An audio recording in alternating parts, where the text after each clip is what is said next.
My fiancée slept with a stranger on vacation while I paid for everything, so I canceled the wedding and she lost the life she wanted. I'm a 29-year-old guy, and up until a few months ago, I thought I had my life figured out.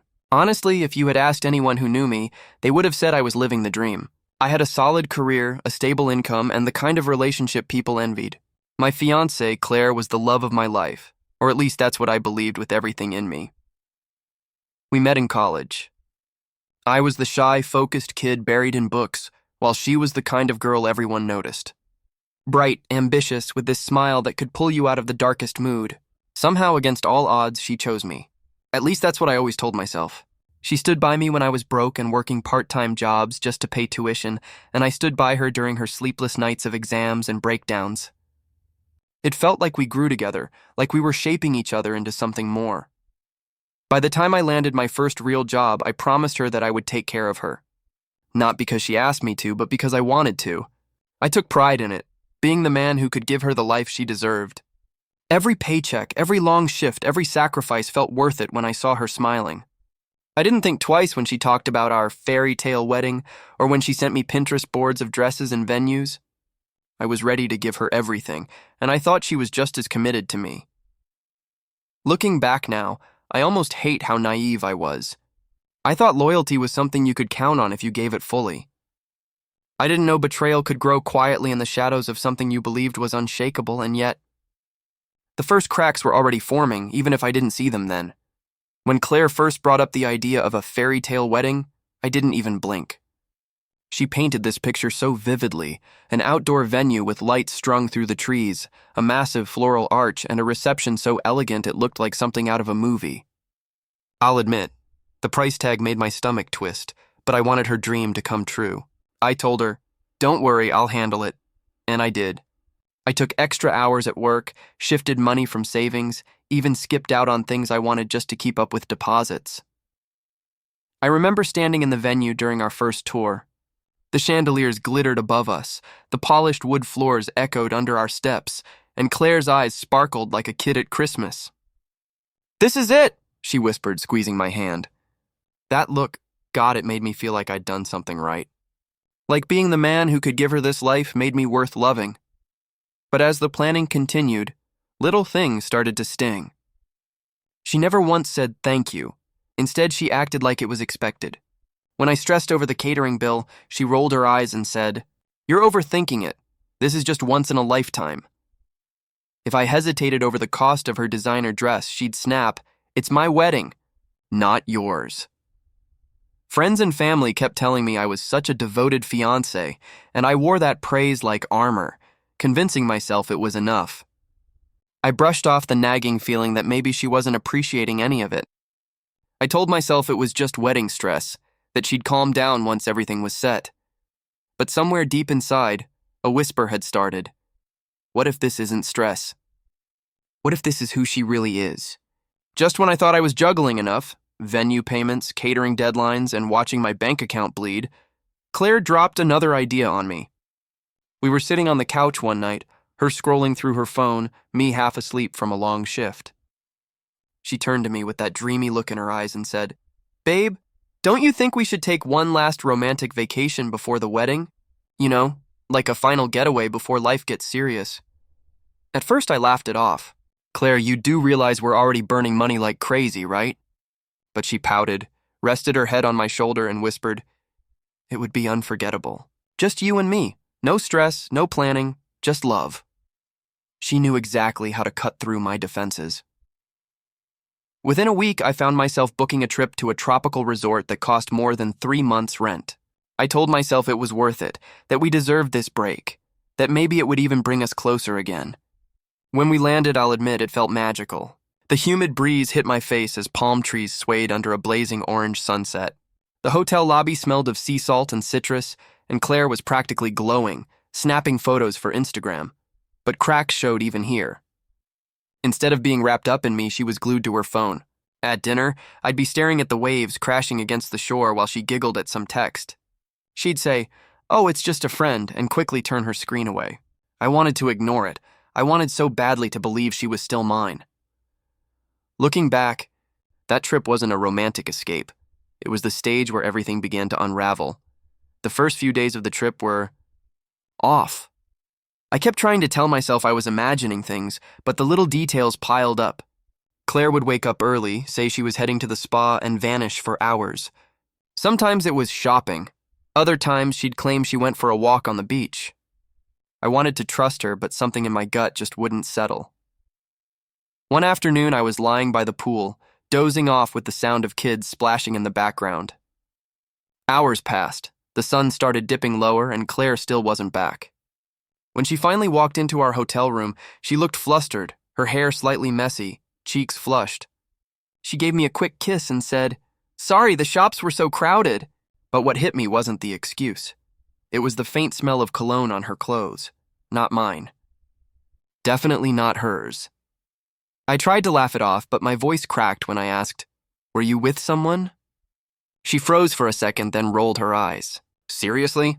You're being paranoid. You always overthink things."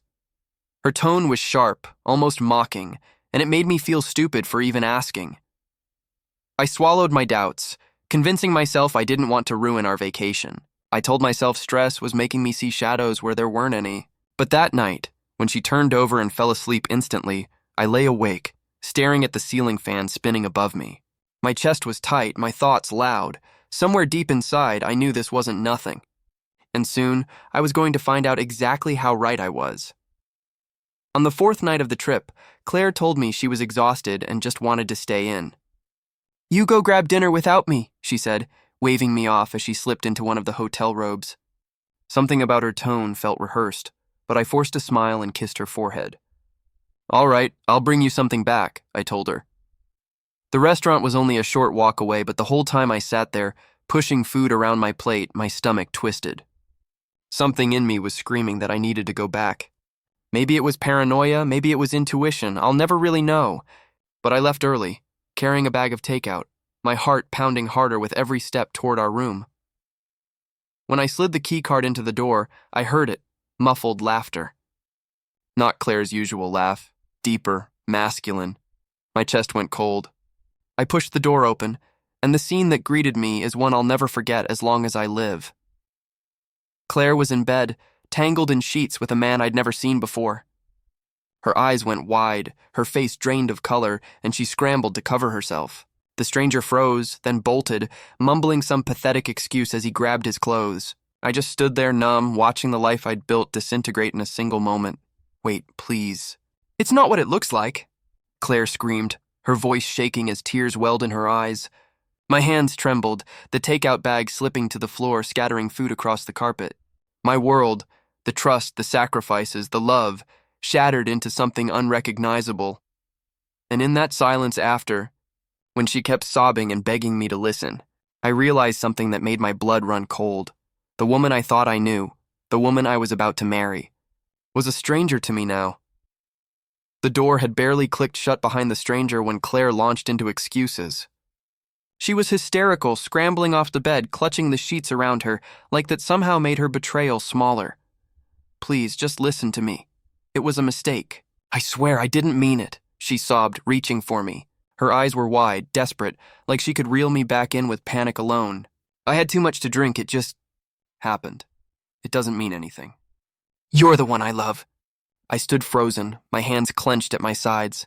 My heart was pounding so hard I could hear it in my ears. A part of me wanted to scream, to throw the lamp across the room, to rage at her for ripping everything apart. But I didn't.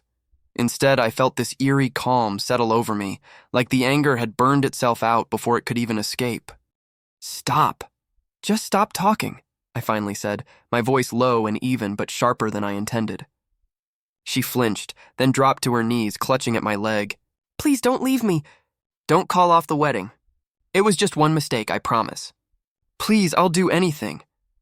Her words felt like knives, not because they hurt, but because they sounded rehearsed, like she'd already prepared for this moment. And that thought made me feel sick. I didn't yell. I didn't cry. I just looked at her, my silence heavy enough to make her tremble. Because deep inside, I knew this wasn't the time for an explosion. This was the time to wait, to plan, to let her believe I might still forgive her. And in that quiet, a darker thought took root. If she wanted a performance, I would give her one. The strangest part of it all was how quickly I slipped into pretending. The morning after I caught her, I woke up to the sound of waves crashing against the shore, and Claire curled beside me, her eyes swollen from crying all night. She whispered, "I'll make it up to you, I promise," her voice hoarse. And I just nodded, forcing a smile that didn't reach my eyes. From then on, I acted like nothing had happened. I let her hold my hand at breakfast, let her laugh too loudly at the pool, even posed for photos she insisted we take against the backdrop of palm trees and sunsets. She posted them online with captions like, "Paradise with my forever love," and the comments rolled in, friends writing things like, "couple goals," or "you two are perfect together." Inside, I felt hollow. Every time she leaned on me, every time she smiled, I saw the image of her tangled in sheets with that stranger. My chest would tighten, but I swallowed it down. Because the more I stayed silent, the more she seemed to believe she'd gotten away with it. At night, when she tried to initiate intimacy, I gently pulled away, muttering something about being tired. She would bite her lip, glance nervously at me, then roll over. I could almost hear her relief when I didn't bring it up again. But the truth was, my silence wasn't forgiveness. It was fuel. With every fake laugh, every staged kiss, every picture-perfect moment, I was building something inside me. Something colder, sharper, and far more dangerous than anger. And by the time that vacation ended, I already knew. The wedding would never happen. She just didn't know it yet. When we got back home, it was almost surreal how quickly Claire fell back into her old rhythm. Within a day, she was sitting at the kitchen table with her laptop, scrolling through wedding planners and fabric swatches as if nothing had happened. She even hummed under her breath while sipping her coffee, like the past week was just some dream. "Do you think we should finalize the florist this week?" she asked casually one evening, not even looking up from her notes. I stared at her across the table, stunned at how easily she could compartmentalize. Did she really believe one night of betrayal could be erased with enough roses and champagne toasts? On social media, she doubled down on the illusion. She uploaded the vacation photos, me smiling stiffly beside her under a waterfall, her in a white sundress twirling barefoot in the sand. The captions were nauseating, counting down the days till I marry my best friend. The likes and comments poured in. People I hadn't spoken to in years messaged me, saying how lucky I was. If only they knew. Friends and family buzzed with excitement, and every time someone congratulated me, it felt like salt in a wound. I shook hands, accepted hugs, nodded at compliments about how devoted I was, all while carrying the truth like a stone lodged in my chest. At night, when Claire drifted off to sleep beside me, I lay awake staring at the ceiling. The faint sound of her breathing should have been comforting, but instead it felt suffocating. She believed she was safe, that I'd moved past it. But all she'd really done was give me time. Time to think. Time to prepare. And deep down I knew her secret wasn't buried. It was just waiting to surface in the ugliest way possible. One night, about 2 weeks after we got back, I couldn't sleep. The air felt heavy, the kind that presses on your chest and won't let you breathe. Claire was asleep beside me, her phone buzzing faintly on the nightstand. Normally, I respected her privacy. I'd never once gone through her things. But something in my gut wouldn't let me ignore it this time. I picked it up, my hands trembling as the screen lit up. A message flashed across the top. "Wish I could see you again." Last time was unforgettable. My blood ran cold. I opened the thread, and there it was, dozens of texts between Claire and the man from the hotel. Flirty messages, inside jokes, half-naked photos she'd sent him when I wasn't around. Reading those words felt like being stabbed over and over. "I can't stop thinking about you." He has no idea. "Maybe we'll sneak away again soon." My heart pounded. My hands shook so hard I nearly dropped the phone. The worst part wasn't just that she had cheated. It was that she was still doing it. Still feeding the fire while I was out here paying for the wedding she pretended to care about. I set the phone back down, my chest burning with rage and humiliation. For a second, I thought about waking her up and confronting her right there. I imagined screaming, throwing the phone at her, demanding answers. But I didn't.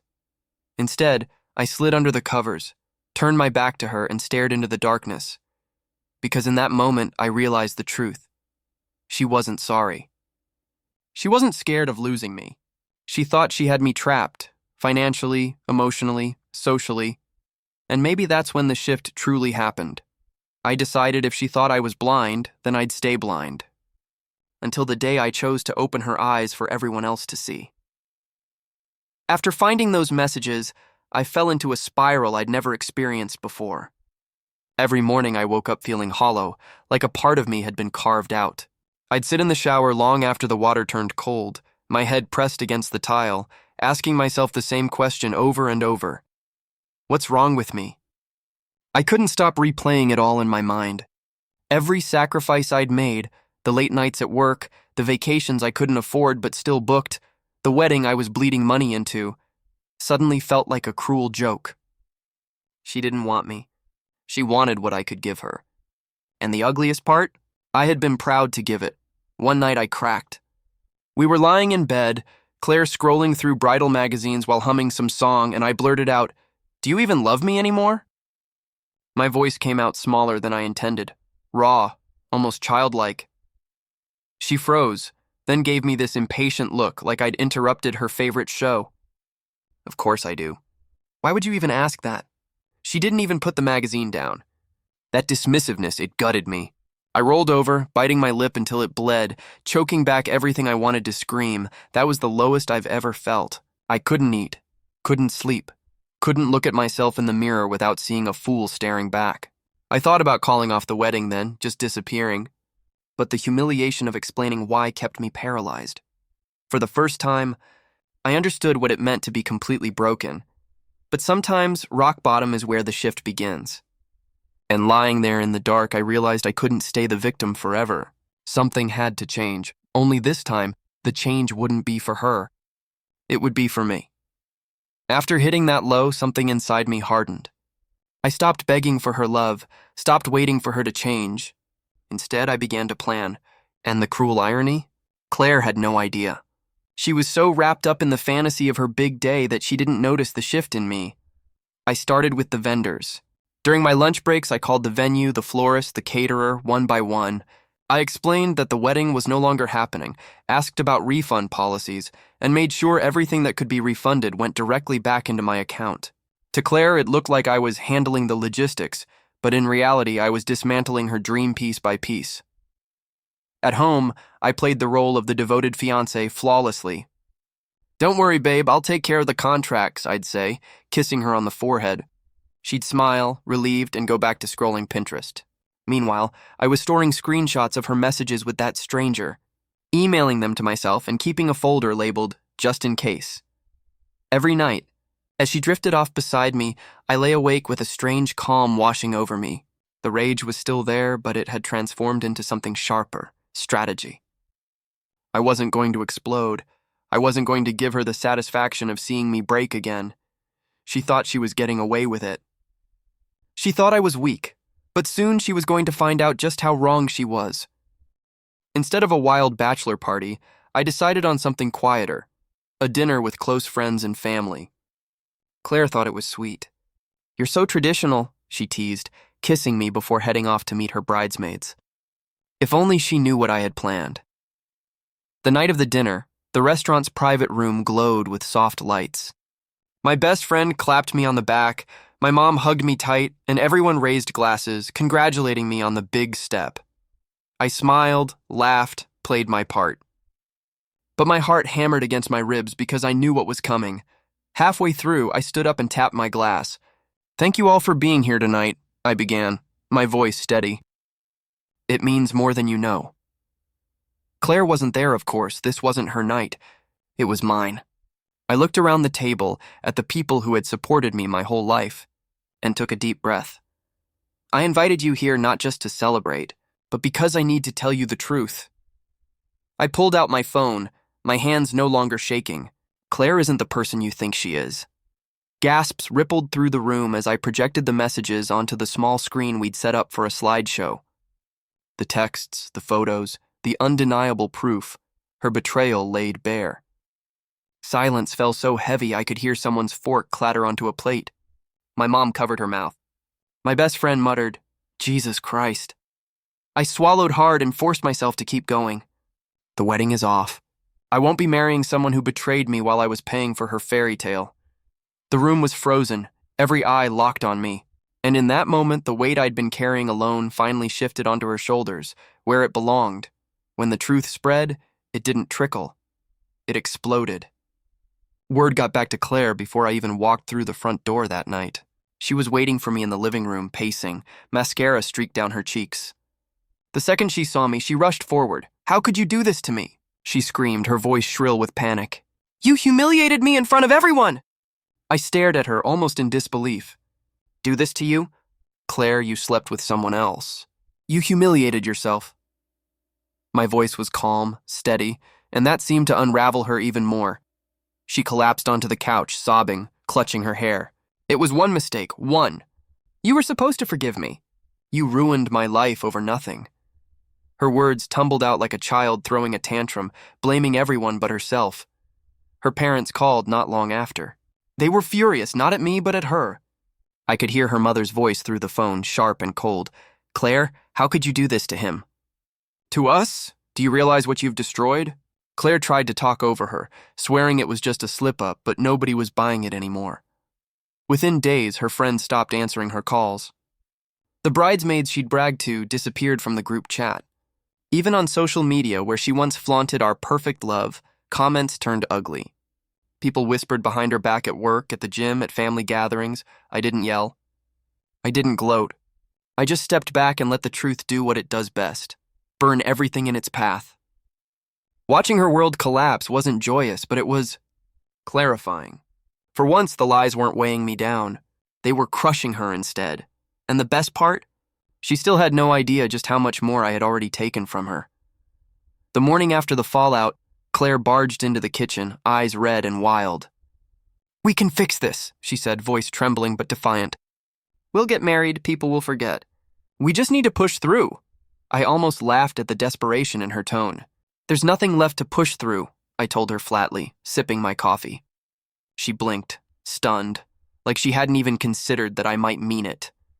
She went silent for a second, then grabbed her planner off the counter. "The venue, the caterer, everything is booked. We'll lose everything if we cancel now." That's when I decided to finally pull the rug out from under her. "It's already canceled," I said calmly. She froze. "The venue, the florist, the band, all refunded. Weeks ago." The color drained from her face. "What?" she whispered, clutching the planner like it was a lifeline. I leaned forward. "You didn't notice because you were too busy texting your little vacation fling. While you were planning your fairy tale, I was dismantling it piece by piece." She staggered back, her hand covering her mouth. You can't do that. You ruined everything." Her voice cracked into a scream. "No," I said, standing to face her. "You ruined everything the moment you chose someone else. I just made sure you wouldn't ruin me in the process." She broke down then, sobbing into her hands, the reality crashing over her. There would be no dress, no flowers, no aisle, no dream wedding. The perfect life she thought was guaranteed had been ripped away before it even began. And the best part? She couldn't blame anyone but herself. In the days that followed, my phone became a battlefield. Claire blew it up with messages, alternating between sweet apologies and venomous rants. "I'll do anything, just please don't leave me." Then a few hours later, "You're throwing away years together for nothing. You'll regret this." The whiplash was exhausting, but strangely liberating. For the first time, her words didn't control me. Friends told me she was unraveling. One messaged me late at night. "She showed up at the bar crying about you, man. She's telling everyone you blindsided her." Another said she was furious that her bridesmaids ghosted her, claiming they had betrayed her by not siding with her. The irony was almost laughable. One evening, she actually came to my apartment. She pounded on the door, her voice hoarse from screaming my name. "We can still fix this!" "Don't do this to us." I didn't answer. I just sat on the couch, listening to her voice break into sobs until finally she left. That silence after the door slammed shut was the sweetest sound I'd heard in weeks. It became clear she wasn't mourning me.